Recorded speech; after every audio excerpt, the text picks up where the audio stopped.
तड़का मार के रेडियो गरम मसाला. Grandchildren. If what we're doing to the planet with climate change and some other environmental issues aren't addressed, it will be a dim future for future generations, and clearly we need to play a part in helping to resolve that. And if, well, I take that you are behind, you said very clearly that you support it, but then what is your stance regarding its impact on jobs reliant on fossil fuels? Well, when you limit emissions and create a market mechanism to do so, you basically divert resources or divert economic activity into jobs and opportunities that aren't so reliant on fossil fuels. Now, renewable energy is a case in point. These days we have probably around 150, 200,000 households with solar panels, basically generating most of their own power. We have a wind farm industry. We have science and technology industries. We have all sorts of things that are not so reliant on just burning more and more fossil fuels. I think efficiency in fossil fuel usage is very important. An emissions trading scheme creates that. And investment in renewables means we're part of what really is the long-term future for Australia, for the world, in my view. Thank you. I completely agree with it. We are very too much. And what is your stance on the GST share that W receives? Well, we get a fairly poor share. We currently get 30 cents out of every dollar we put in. The GST deal was signed up by John Howard's government in conjunction with the state Liberal government back 15 years ago. It was a very bad deal. It's hard to unwind it. But I have suggested some initiatives that could improve the situation. For instance, the gambling revenues in the eastern states being taken into account.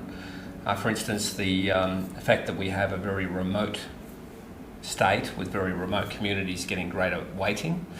Some of those things would help, but the initial problem was a bad deal was signed. Now, the Premier is now saying he'd accept a floor in what we get of 50 cents in the dollar. I would never accept that. I think the floor should be around 80 cents in the dollar. And the second thing I'd say is we shouldn't be accepting any changes to the GST without there being, in terms of the additional products or services being caught by the GST, without there being some resolution of the distribution.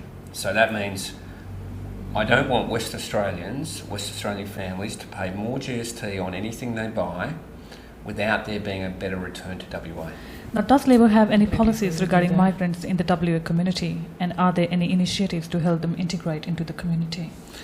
Well, we've always been supportive of multiculturalism. You might recall Gough Whitlam was a Labor Prime Minister in the 70s who basically removed as many forms as possible of racial discrimination in Australia, put in place the Racial Discrimination Act.